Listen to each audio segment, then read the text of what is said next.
Hi, this is Ben, and I have the Naturehike GreenWild camping cot. In this video, I'm going to show you how to put it together, disassemble it, and we'll test it out, and I'll share my thoughts. The cot comes in a carrying case, which can be closed with this drawstring. Inside is the mat, 2 side supports, and the 5-foot supports. The mat does have instructions printed directly on it. It's a little bit hard to see, but there are identical instructions on a sheet of paper as well. So the foot supports come with a Velcro strip, which is handy for rewrapping these up when you're storing it away. These are assembled by stretching the sections out and fitting them together. There's a strong elastic cord inside which helps pull and hold the pieces in place. I also want to point out that each section has a semi-square shape to it, so once the pieces are fit together, they're rigid and they do not twist, so this adds extra stability to the support. The 2 side support poles work in a similar way. They also have an elastic cord inside, which helps pull the pieces together and fit them into place. All the supports are very lightweight and they feel very strong. Also, the side supports come bundled in an elastic band, so that's handy for when you pack this up. After assembling the supports, the 2 side supports just slide into the sides of the mat. One end is open and there is a loop you can use to help pull the mat while you're pushing the supports through. The end of the slot where the support goes is closed up, so that allows you to push it tight in without it popping out the other end. The next step is attaching the foot supports. These each have a plastic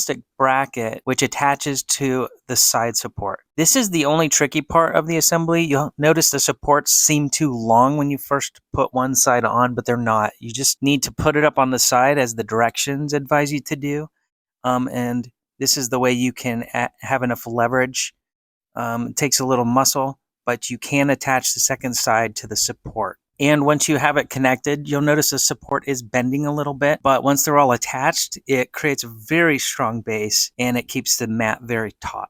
And again, even fully assembled, the cot is surprisingly light. The mat sits close to the ground, so that might present a little challenge to some people. Also saw they have these D-rings all along both sides. There's no mention in the directions for what these are for. Suppose you could use it to hang up the mat to dry or secure the mat to the ground. I'm not really sure. So once assembled, I gave this a quick test. So I'm over 200 pounds and about 5'8".